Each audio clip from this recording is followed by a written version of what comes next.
Also coming up, the first people to taste MO2, it's milk with fizzy flavour.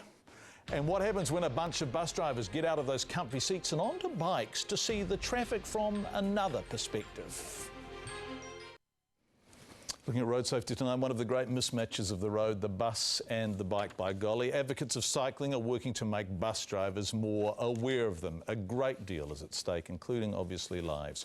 Wellington is one city where they're in real conflict, and the bus company and cyclists are trying to do something about it to avoid serious injury and even death. Richard Langston with both perspectives from a driver and a cyclist. This is what it's like being on a bike, followed by 12 tonnes of bus.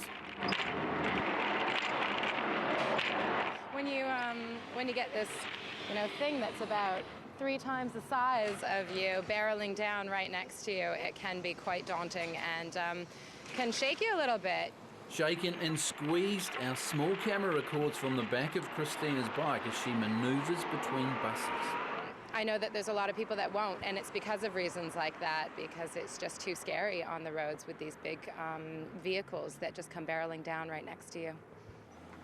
But Christina's committed to cycling. She says it's cheap, efficient and easy on the environment.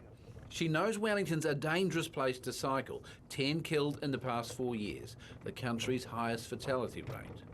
Buses have caused serious injury, but it's been 6 years since the fatality. Cyclists say, though, buses are a constant threat. I've had numerous friends that have actually been run right off the road and hit by a bus coming around because they just come around the corners and they squeeze them right out. And I've had people who have had really close calls and jumped up on the curbs. So how do bus drivers see it? They say it's never going to be easy for them and cyclists. Wellington's narrow streets mean they're always competing for the same road space.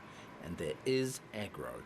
And there's a sort of small group who tend to sort of quite ardent. They're going to stay in their lane. They're not going to let you pass. They're going to, or if something does happen and they feel you've got too close, they're going to start shaking their fist and they're going to come and yell at you.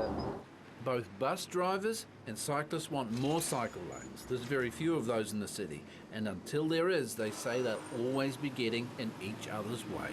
Well, the big problem is when we get stuck behind them in traffic, particularly when they're using our bus lanes, which they're allowed to do in certain lanes in Wellington. They often think they're going quite fast, but in reality they're not doing much more than 20-30 k an hour often. They will pull out from a bus stop without seeing me. And that can be quite scary. That's probably the biggest thing that I have. And then when they drive way too close, we're not given enough space, and I'd love for us to be able to share the road a little bit better. Trying to pull into a bus stop and a cyclist is behind you and you know you're going to have to cut them off, but you've got nowhere to go and often they have to stop or you have to wait for them to get past, and either way you're holding up traffic. So. Bicycle, bicycle, bicycle. This week, to get a better understanding of each other's problems, bus drivers changed seats. They got out from behind the wheel and joined cycling advocates on bikes. Bicycle, bicycle, bicycle. Bit sore on the old backside, but not used to small seats. not as comfy as the bus seat. No, definitely not.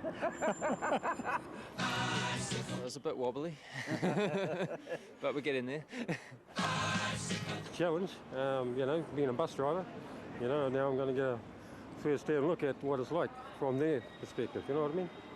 And whether you're a bus driver or a cyclist, there's likely to be more of both in the future. The diminishing oil supply and concern for the planet means bikes and public transport will be in demand, which makes it all the more important the heavyweights and the fleeweights of the streets get along.